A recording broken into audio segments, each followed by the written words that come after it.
Fall fashion's in full swing, and it's time to save big at Old Navy. Right now, get up to 50% off store-wide on your favorite dresses, pants, and tops. Plus, all jeans are on sale from $15 now at Old Navy. Valid 9/23 to 10/2, select styles only. Blog Talk Radio.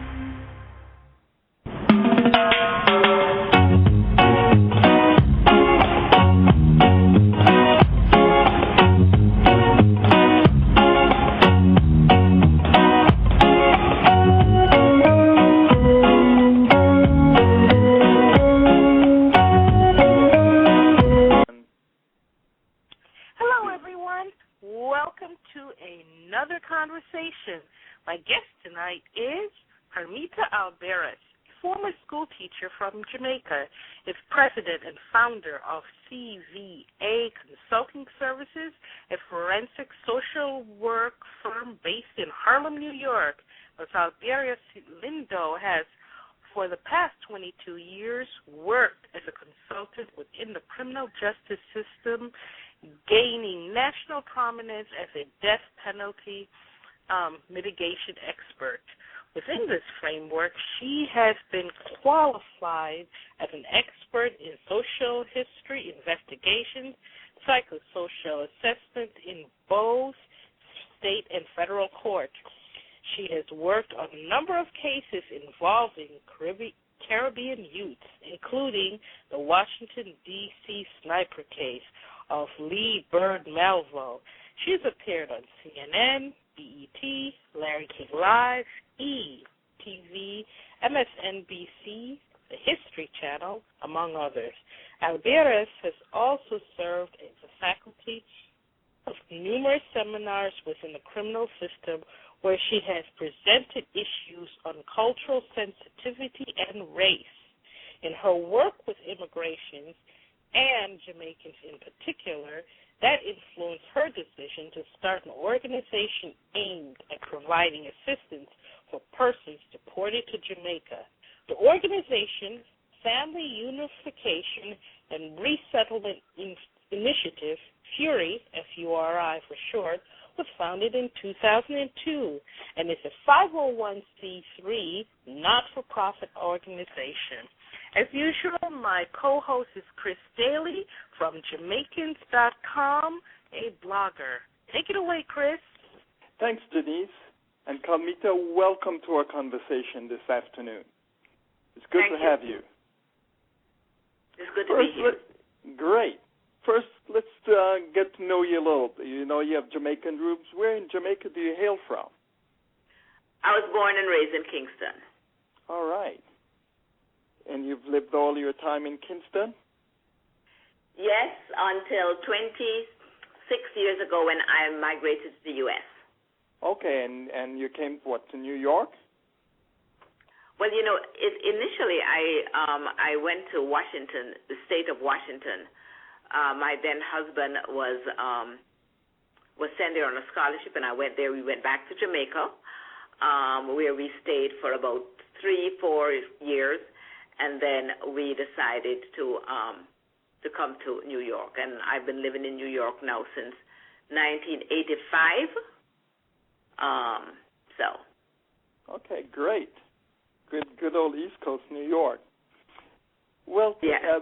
We have lots of very diverse audience that listening on this broadcast, and one of the things we try to do, especially with the young people, is to somewhat inspire them when we have our guests to give them an idea of their career path.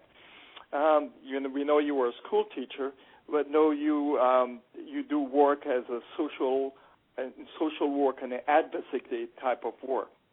Could you kind of share with our young people how you made that transition from in profession?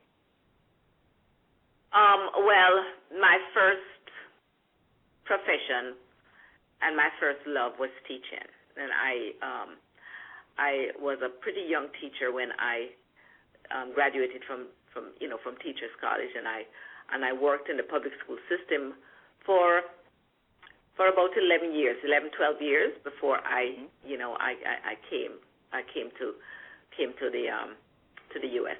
And I always had a penchant for working with our young people, And I can remember that, being in Jamaica and not having, those resources that we did have, I would work with the boys.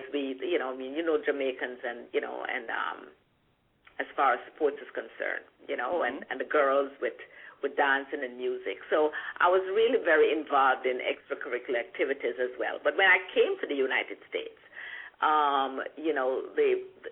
the system in Jamaica is a little bit different from the system here in the U.S. And I didn't think that I could make the transition in the classroom.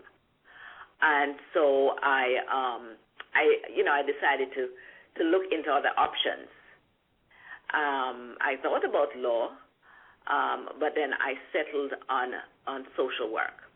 Okay. And, the reason why I settled on social work was because there seems to be, for me, a lack of the kind of sensitivity that I felt was needed in working with our young people, particularly, our young men of color. So, and the work that I do as a forensic social worker, because that's my specialty, forensic social work, it's sort of, a bridge between social work and law. So I work in the legal system, but not look at the crime as much as look at the person. Right.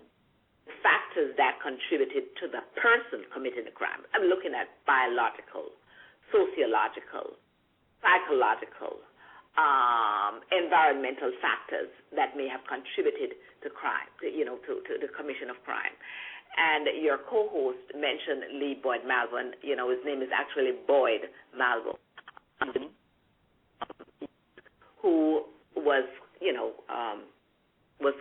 caught up with the D.C. sniper shooting. And I was brought into that case because of my work within the system, because I was Jamaican, and because he was facing the death penalty. And that's the bulk of the work that I do. I would say about 80% of the work that I do entails working with individuals who are facing the death penalty. And that's sort of at the end of the, as far as I'm concerned, the end of the road. While we have, enjoyed tremendous success in terms of our clients not getting the death penalty, the next best option is life, which to me is also a loss. When we have a young person who is going to be spending the rest of his life in prison because there were not interventive, factors that were in place that could have prevented people going on that. Okay. So that really is what really sort of influenced me to do the work that I've been doing. Yeah, that's tremendous. And this is a pretty emotional, intensive work. How do you get up for it each day?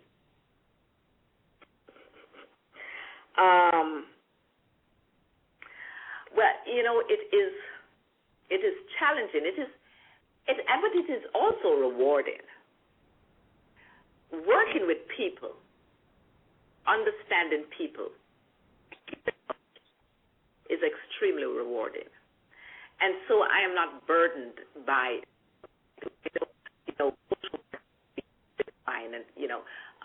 and people talk a lot about being burnt out from doing social work. But, in my line of work, and at the point where I come in, and because the stakes are so high when I come into a person's life, that it becomes transformative, not just because whatever factors influence clients' upbringing, is development, comes from the family. And working with the family to sort of understand those factors is so very important, and it's so very rewarding because, I see people leaving the process feeling,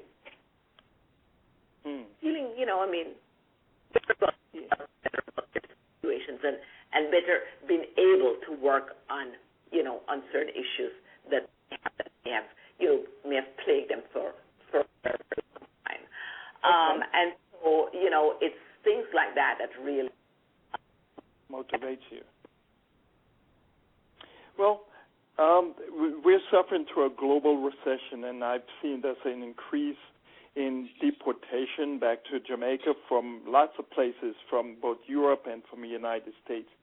Do you have a sense of how, significant this reverse flow is, given your work? Jamaica receives quite a lot of deported persons, okay? I have a little, just some statistics for you. In last year, over 1,500 persons were deported to Jamaica, and 1,225 were deported for criminal offenses. Wow. Okay? Between 2003 and 2010, 13,126 Jamaicans were deported. Wow. Jamaica ranks 7th highest in the number of deportations from the U.S. Out of 220 nations being deported from the U.S. And we rank 7th. Wow. 7th. Yeah. We rank very high as well as far as deportations from the United Kingdom and from Canada. So it really is quite a big problem for us as a country dealing with deportations from these countries, with individuals, coming back, particularly those who have been away for a very, very long time, left Jamaica. Some of them were children. There's one particular young man who was not even born in Jamaica. He was actually born in Germany on at the U.S. base, so that he was an American citizen, and when they got ready to deport him, he was declared stateless, and Jamaica took him because his parents were Jamaicans, even though they were green card holders at the time of his birth. And so, we have sort of become a catch-all for, individuals going back, and many of them not having the resources or the connections to make the transition a positive one. And because they have been stigmatized, they have become been blamed, right, whether rightly or not rightly so, for an increase in crime, the crime rate. They, and not really brought into the fold, and so it has become a problem. Well, it seemed like, is that what motivated you to start FURI? Yes. Okay. That Tell really us a little did. about that and its mission. Well,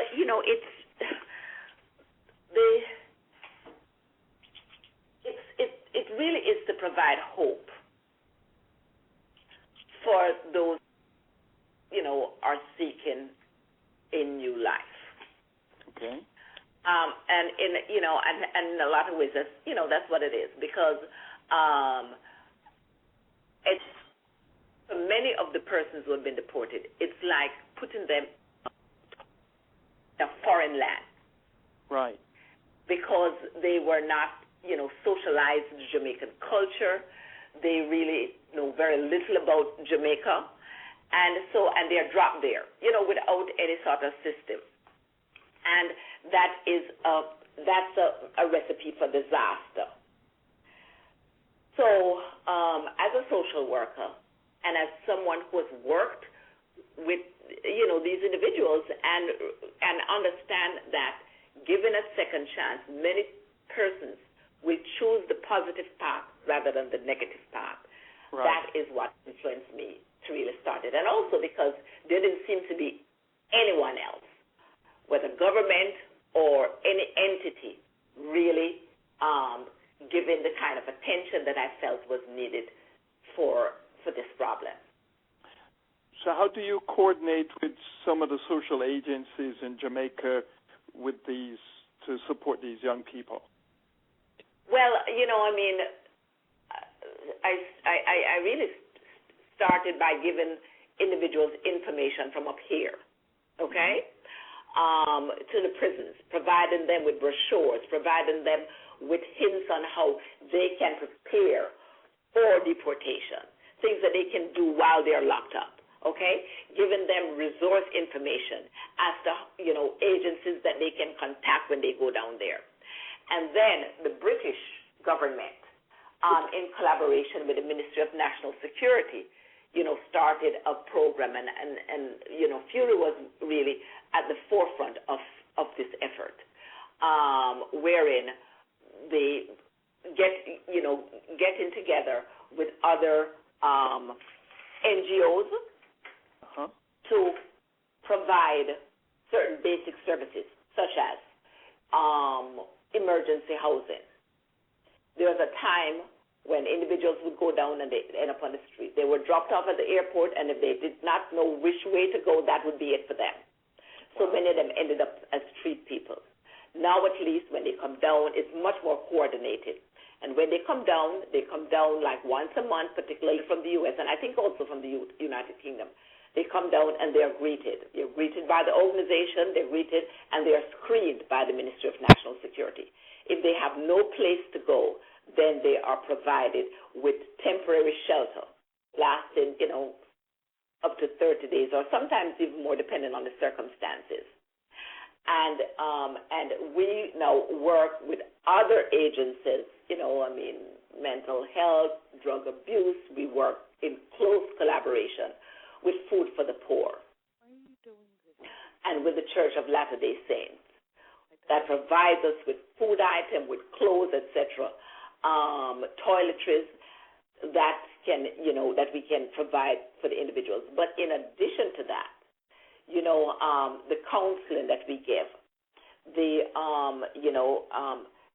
getting them certified, those who come down with certain skills, hooking them up so that we can do that with jobs. As you know, Jamaica, the unemployment rate is pretty high in Jamaica. Right. So it makes it even more difficult for persons coming back, to get employment. But the fact of the matter is that not all individuals who go back, committed a crime. Many of them go back because they committed a immigration offense. And many of them are going back who are very, very highly skilled. And so in some ways it is like, a reverse brain drain, where you've got people who have been trained in this country or, the UK or Canada, and because they do not have citizenship, they are going back to Jamaica. And you've got many of them who have been able to go back, and have been able to do quite well, because they had some sort of assistance to get them going, but then you've got... Yeah. I wonder could you share a success story briefly? Well, there's a gentleman who was deported. He lived in the Bronx here, was deported, went down to Jamaica, came to us, and now he was able to get a job as a security guard, and now he is the manager of the security department for the entire store and their subsidiaries, and is now able to even offer employment to some, individuals that we could send to him. There are quite a lot of success stories. There's this how one about woman, the heartbreaker? One of the worst heartbreakers that I can share with you is this woman who left Jamaica when she was about 12 years old, and was deported for immigration violation, and she ended up living with pigs in Montego Bay. Wow. And was being persecuted. And we got her into a drug treatment program, got her a job, and now she's doing well. So, there are there are quite a few, but our resources are, of course, limited because we're not funded. Right. It is primarily funded by by me and some other good friends who have helped, and of course we get in kind from Food for the Poor and from the Church of Latter-day Saints. We also coordinate with the Salvation Army. Okay. But so talk to our audience here. How can we help in supporting this effort? Well, right now we have started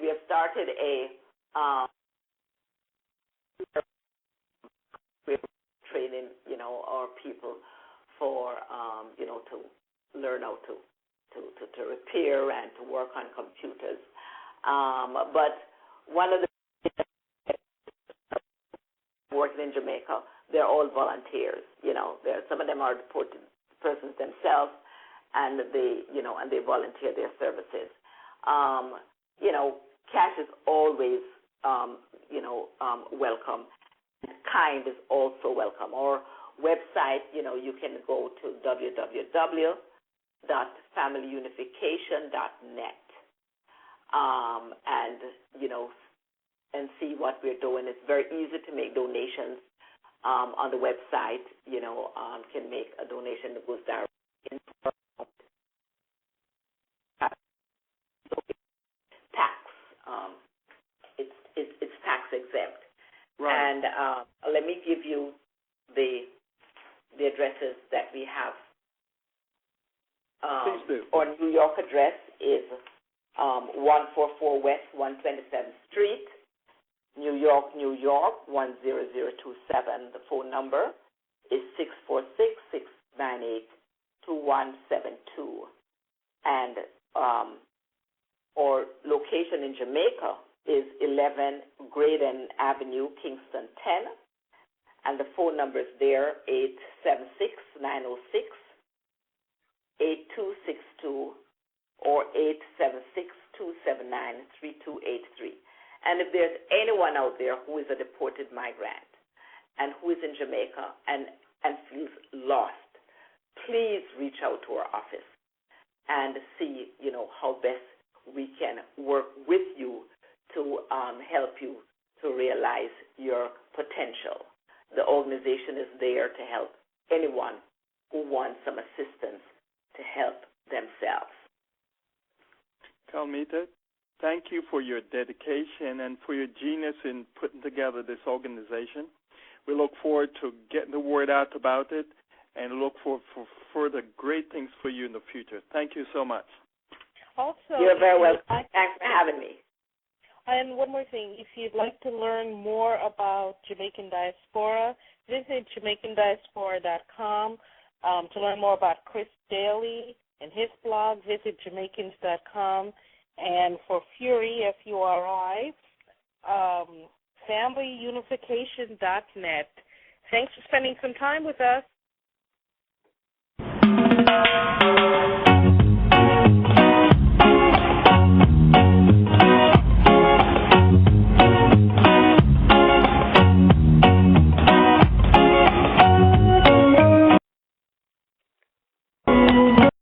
Fall fashion's in full swing, and it's time to save big at Old Navy. Right now, get up to 50% off store-wide on your favorite dresses, pants, and tops. Plus, all jeans are on sale from $15 now at Old Navy. Valid 9/23 to 10/2, select styles only.